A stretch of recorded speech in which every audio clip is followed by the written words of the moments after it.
नमस्कार मित्रों, आज का टॉपिक में हम चर्चा करने जा रहे हैं वैदिक ज्योतिष के अनुसार। आज हम चर्चा करेंगे कि जन्म कुंडली में घटित होने वाले अन्य योगों में से जो आप स्क्रीन पर देख पा रहे हैं, सम राजयोग और वरिष्ठ राजयोग पर आज हम चर्चा करने। तो इसी टॉपिक पर आज हम चर्चा करेंगे। तो टॉपिक पर चर्चा करने से पहले मैं आपको बता देना चाहता हूँ कि यदि आप मेरे चैनल पर नए दर्शक हो ना, तो कृपया चैनल को सब्सक्राइब जरूर कर लीजिएगा, साथ में घंटे के बटन को दबा दीजिएगा ताकि मैं जो भी नया वीडियो अपलोड करूं उसका नोटिफिकेशन सबसे पहले आपके पास पहुंच जाए। हाँ, खास करके आपसे निवेदन है, कृपया वीडियो को लाइक किया करो यार। आपका लाइक करने से कोई पैसा नहीं लग रहा, बल्कि आपका लाइक करना मेरे लिए एक उत्साहवर्धन मनोबल बढ़ाने का काम करता है। तो इसलिए वीडियो को लाइक शेयर कमेंट जरूर कर दीजिएगा। तो बढ़ते बिना समय गवाए फटाफट हमारे टॉपिक की ओर। आप स्क्रीन पर देख पा रहे होंगे टाइटल, सम योग अर्थात अन्य योगों में से घटित होने वाले। आज हम दो योग पर चर्चा कर रहे हैं, सम योग और वरिष्ठ राजयोग पर। और जो पिछले के जितने भी योग घटित हुए, सुनफा, अनफा, दुरुद्रा, ये सभी योग अन्य योग के अंतर्गत आने वाले योग थे।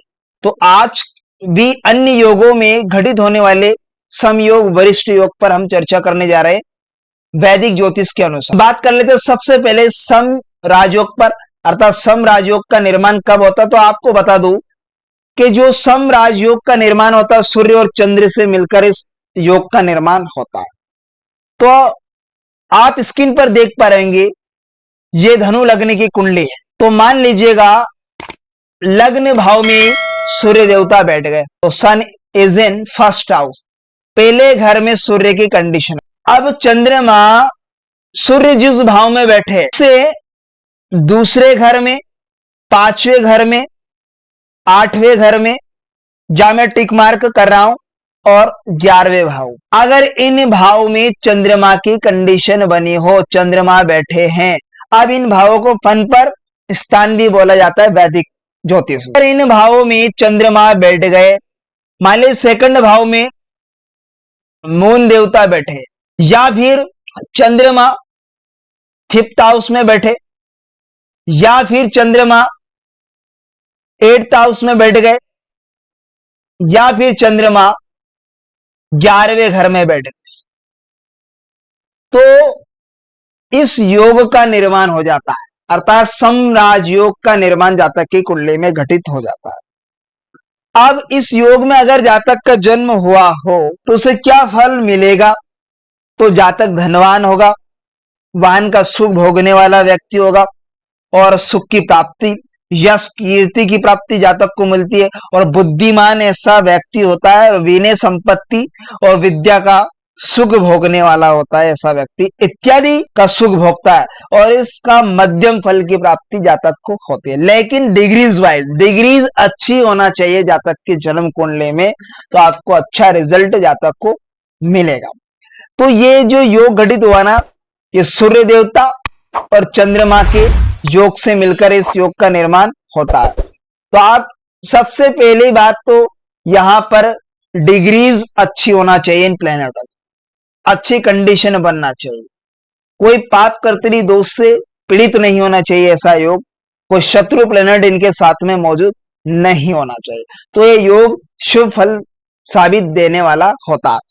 लेकिन अब यहां पर जरूरी नहीं है कि सूर्य देवता लगन में ही बैठे हो, नहीं, ध्यान रहे कि सूर्य जिस भाव में बैठा हो, उस सूर्य से दूसरे घर में, पांचवें घर में, आठवें घर में या 11वें घर में चंद्रमा की स्थिति होना जरूरी है। सूर्य से पन पर स्थान पर सूर्य जा बैठा हो। नेक्स्ट राजयोग पर चर्चा कर लेते हैं, यहां पर वरिष्ठ राजयोग पर। अब वरिष्ठ राजयोग का निर्माण कब और किन ग्रहों से मिलकर इसका योग घटित होता है। मान लीजिएगा सूर्य देवता चतुर्थ भाव में बैठ गए, सूर्य देवता चौथे घर में बैठे। अब सूर्य से तीसरे घर में, मान लीजिए सूर्य से तीसरा घर की काउंटिंग करें, 1 2 3, तीसरा घर हुआ छठा घर, लगन से छठा घर तीसरा घर हुआ। तो यहां पर अगर चंद्रमा बैठ गए, अब सूर्य जिस भाव में बैठा उससे तीसरा घर होता है छठा घर, लगन से छठा घर हुआ यहां पर, और सूर्य से तीसरा घर। तो सूर्य जहां बैठा उससे तीसरे घर में चंद्रमा होना चाहिए, या फिर छठे घर में चंद्रमा होना चाहिए। सूर्य जहां बैठा, तीसरा, चौथा, पांचवा, छठा, यानी 9th भाव में यहां पर चंद्रमा बैठ गए। लगन से 9वें घर में चंद्रमा बैठे और यहां सूर्य से काउंटिंग करेंगे तो छठा घर हुआ, यानी 1 2 3 4 5 6, ये छठा घर हुआ। अब यहां पर 9वां घर, सूर्य से 9वां घर गिनेंगे, 1 2 3 4 5 6 7 8 9, यानी खाना नंबर 12, यानी 12वां घर में भी अगर चंद्रमा हो तो यह वरिष्ठ राजयोग की कुंडली के अंतर्गत यह राजयोग आएगा। या फिर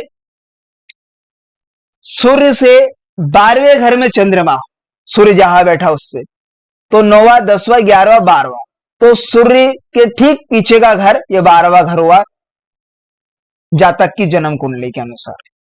अब यहां पर 12वें घर में चंद्रमा बैठ जाए या तो ऐसी कंडीशन में वरिष्ठ राजयोग का निर्माण जातक की कुंडली में घटित होता है। पुनः समझ लीजिए, सूर्य जिस भाव में बैठा है उससे तीसरे घर में, और उससे छठा घर सूर्य जहां बैठा है तो लगन से 9वां घर हुआ और सूर्य से छठा घर हुआ।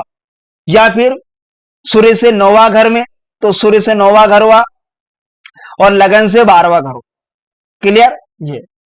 या फिर चंद्रमा की कंडीशन सूर्य से 12वें घर में होना चाहिए, तो लगन से तीसरा घर हुआ और सूर्य से 12वां घर हुआ चंद्रमा का बैठना। जरूर नहीं है कि सूर्य चौथे घर में बैठे और उससे यही योग घटित हो जाए।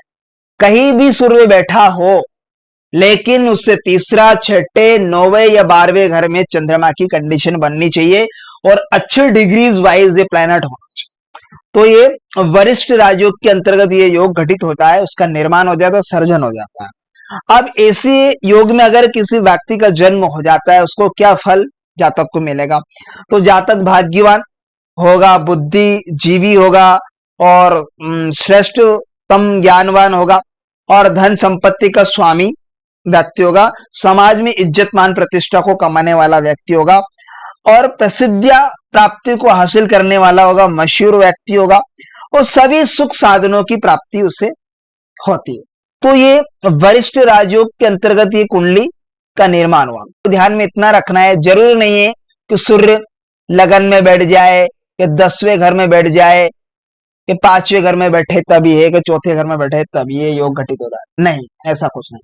सिर्फ ध्यान इतना रखना है कि सूर्य से तीसरे, छठे या 9वें या 12वें घर में चंद्रमा की पोजीशन अच्छे, ठीक उच्च डिग्री में इन प्लैनेटों का होना चाहिए। और ये ध्यान में रखना है कोई पापी प्लेनेट इनके साथ में योग भंग तो नहीं कर रहा है, कोई शत्रु प्लेनेट की दृष्टि तो नहीं है, इत्यादि हमें ध्यान में रखना है वैदिक ज्योतिष के लॉ के अनुसार। तो आशा करता हूं आज का टॉपिक आपको बेहद ही इंटरेस्टिंग समझ में आएगा। तो हम मिलते हैं किसी नेक्स्ट वीडियो में, तब तक के लिए आप मुझे दीजिएगा इजाजत। नमस्कार मित्रों।